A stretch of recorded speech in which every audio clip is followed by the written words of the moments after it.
Hi all, welcome to Ammus and Appos world. അപ്പോൾ എല്ലാവർക്കും സുഖമാണെന്ന് വിശ്വസിക്കുന്നു. കൊറോണ വൈറസ് എന്നൊരു ഭീതി നമ്മുടെ എല്ലാവരുടെയും ഉള്ളിലുണ്ടെങ്കിലും നിങ്ങളെല്ലാവരും സേഫായിട്ടിരിക്കുക, ഹെൽത്തി ആയിട്ടിരിക്കുക. ഞങ്ങളും വളരെ ഹാപ്പിയാണ്. Because Ammu's and Appos world എന്ന ഞങ്ങളുടെ ഈ കൊച്ചു ചാനൽ 1K സബ്സ്ക്രൈബേഴ്സ് കഴിഞ്ഞിരിക്കുകയാണ്. അപ്പോൾ സപ്പോർട്ട് ചെയ്ത എല്ലാവർക്കും, സബ്സ്ക്രൈബ് ചെയ്തവർക്കും, വാച്ച് ചെയ്തവർക്കും എല്ലാവർക്കും എൻ്റെ ഹൃദയം നിറഞ്ഞ നന്ദി അറിയിച്ചു കൊള്ളുന്നു. ഇനിയും നിങ്ങളുടെ എല്ലാവരുടെയും കട്ട സപ്പോർട്ട് എനിക്ക് ആവശ്യമാണ്. അപ്പോൾ ഞാനിന്ന് ചെയ്യാൻ പോകുന്നത് ഒരു കസ്റ്റാർഡ് ബ്രെഡ് പുഡിംഗ് ആണ്. അപ്പോൾ നിങ്ങൾക്ക് എല്ലാവർക്കും ഇഷ്ടപ്പെടുമെന്ന് കരുതുന്നു. എൻ്റെ ഈ ചാനൽ ആദ്യമായിട്ടാണ് കാണുന്നതെങ്കിൽ ഒന്ന് സബ്സ്ക്രൈബ് ചെയ്യുക. അതിനടുത്തുള്ള ബെൽ ബട്ടൺ അമർത്തി കഴിഞ്ഞാൽ നിങ്ങൾക്ക് എൻ്റെ പുതിയ വീഡിയോയുടെ നോട്ടിഫിക്കേഷൻ കിട്ടുന്നതായിരിക്കും. അപ്പോൾ നമുക്കിനി വീഡിയോയിലേക്ക് പോകാം. അപ്പോൾ നമുക്ക് ആദ്യമായിട്ടൊരു പാൻ അടുപ്പത്ത് വെച്ച് ചൂടാക്കാം. അതൊന്ന് ചൂടായി വന്നതിന് ശേഷം നമുക്ക് കുറച്ച് പഞ്ചസാര ഇട്ട് കൊടുക്കാം. ഒരു 1/2 കപ്പ് പഞ്ചസാരയാണ് ഞാൻ എടുത്തിരിക്കുന്നത്. അപ്പോൾ അതിലേക്ക് 1/4 കപ്പ് വെള്ളം കൂടി ചേർത്ത് കൊടുക്കാം. അപ്പോൾ ഇതൊന്ന് കാരമലൈസ് ചെയ്തെടുക്കണം. ഒരു മീഡിയം ഫ്ലെയിമിൽ വെച്ചതിന് ശേഷം നമുക്ക് നന്നായിട്ടൊന്ന് ഇളക്കി കൊടുക്കണം. എന്നിട്ട് ഇതിനകത്തുള്ള നമ്മൾ ഒഴിച്ചിരിക്കുന്ന വെള്ളമൊക്കെ വറ്റി ഇതിന് കളർ വ്യത്യാസം വരണം. ഒരു ബ്രൗണിഷ് കളർ ആവുന്നിടം വരെ നമുക്ക് നന്നായിട്ട് ഇളക്കി കൊടുക്കാം. ഇതിൻ്റെ കളറൊക്കെ വ്യത്യാസം വന്നിട്ടുണ്ട്.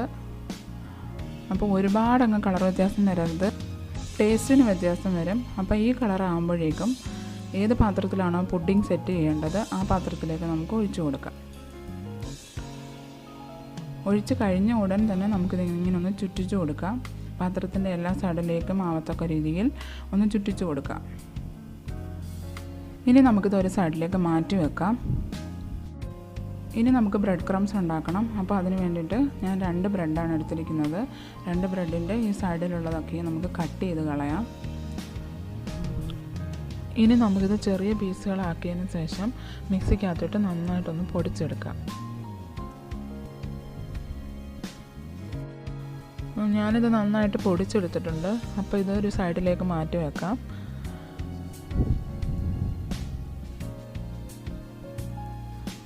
ഇനി ഞാനൊരു 1.5 കപ്പ് പാല് ഒരു പാത്രത്തിലേക്ക് എടുത്തിട്ടുണ്ട്. ഇത് നന്നായിട്ടൊന്ന് തിളപ്പിച്ചെടുക്കണം. ഇനി ഈ പാൽ ചെറുതായിട്ടൊന്ന് ചൂടായി കഴിയുമ്പോൾ ഒരു 1/2 ഗ്ലാസ് പാൽ നമുക്കിതിൽ നിന്ന് മാറ്റാം. ഇനി നമ്മൾ മാറ്റി വെച്ചിരിക്കുന്ന ഈ പാലിലേക്ക് 2 ടേബിൾ സ്പൂൺ കസ്റ്റാർഡ് പൗഡർ ചേർത്ത് കൊടുക്കാം. ഇനി ഇത് നമുക്ക് നന്നായിട്ടൊന്ന് ഇളക്കി കൊടുക്കണം. കട്ടയൊന്നും ഇല്ലാതെ നന്നായിട്ടൊന്ന് ഇളക്കി കൊടുക്കാം.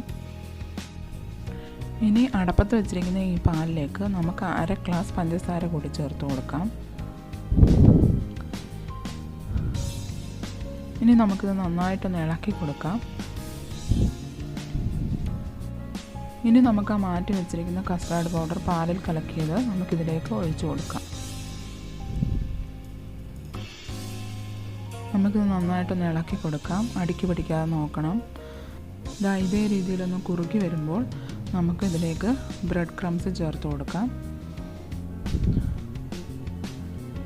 അപ്പോൾ നമുക്കിത് ഒരുമിച്ച് ഇതിലേക്ക് ചേർത്ത് കൊടുക്കാതെ ഓരോ സ്പൂണായിട്ട് നമുക്കിതിലേക്ക് ചേർത്ത് കൊടുക്കാം. ചേർത്ത് നന്നായിട്ട് ഇളക്കി കൊടുക്കാം.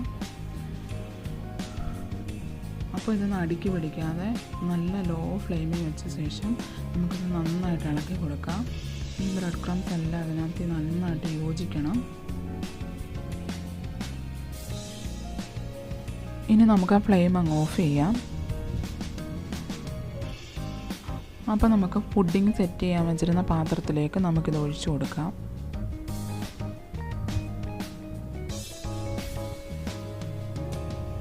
അതിനുശേഷം നമുക്കിത് ടാപ്പ് ചെയ്ത് ഇതിൻ്റെ എയറൊക്കെ ഒന്ന് കളയാം. ഇനി നമുക്ക് ആ സ്പൂൺ ഉപയോഗിച്ച് മുകളിലും കൂടി ഒന്ന് ഷേപ്പാക്കി കൊടുക്കാം.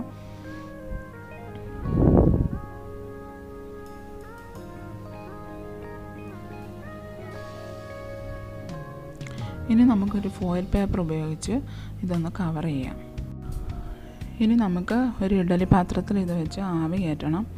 അപ്പോൾ ഞാൻ ഉപയോഗിച്ചിരിക്കുന്ന ഇഡ്ഡലി പാത്രമാണ്. നിങ്ങൾക്ക് വേണമെങ്കിൽ ഒരു പാൻ എടുത്തിട്ട് അതിനകത്ത് കുറച്ച് വെള്ളം ഒഴിച്ച ശേഷം ഒരു സ്റ്റാൻഡ് വെച്ച ശേഷം നമുക്കിത് വെക്കാവുന്നതാണ്. ഇനി ഇത് 20 to 30 മിനിറ്റ്സ് മീഡിയം ഫ്ലെയിമിൽ വെച്ച് സ്റ്റീം ചെയ്തതിന് ശേഷം ഞാനിത് റൂം ടെമ്പറേച്ചറിലേക്ക് മാറ്റിയിട്ടുണ്ട്. ഇനി ഇത് നന്നായിട്ടൊന്ന് തണുത്തതിന് ശേഷം 2 മണിക്കൂർ ഞാൻ ഫ്രിഡ്ജിൽ വെക്കുന്നുണ്ട്. അതിനുശേഷം ഞാൻ റൂം ടെമ്പറേച്ചറിലേക്ക് വീണ്ടും മാറ്റിയതാണിത്.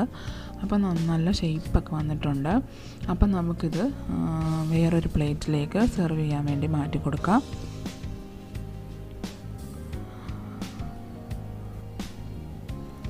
അപ്പോൾ ഷേപ്പൊക്കെ ഞാൻ ഉദ്ദേശിച്ച രീതിയിൽ തന്നെ വന്നിട്ടുണ്ട്. അപ്പോൾ ടേസ്റ്റും അതേപോലെ തന്നെ ആയിരിക്കും. അപ്പോൾ നിങ്ങളെല്ലാവരും ഇതൊന്ന് ട്രൈ ചെയ്ത് നോക്കണം. അപ്പോൾ എല്ലാവർക്കും ഞാൻ ചെയ്ത ഈ പുഡിംഗ് ഇഷ്ടപ്പെട്ടെന്ന് കരുതുന്നു. എല്ലാവരും സമയം കിട്ടുമ്പോൾ ഇതൊക്കെ ഒന്ന് ട്രൈ ചെയ്ത് നോക്കുക. ഇഷ്ടപ്പെട്ട് കഴിഞ്ഞാൽ കമൻറ്റ് ചെയ്യാൻ മറക്കരുത്, ഷെയർ ചെയ്യുക, ലൈക്ക് ചെയ്യുക. അപ്പോൾ ആദ്യമായിട്ടാണ് വീഡിയോ കാണുന്നതെങ്കിൽ സബ്സ്ക്രൈബ് ചെയ്യാനും മറക്കരുത്. നിങ്ങളുടെ എല്ലാവരുടെയും സപ്പോർട്ട് ഇനിയും പ്രതീക്ഷിക്കുന്നുണ്ട്. അപ്പോൾ നമുക്കിനി അടുത്തൊരു റെസിപ്പിയായിട്ട് വീണ്ടും കാണാം. Bye bye. Thank you.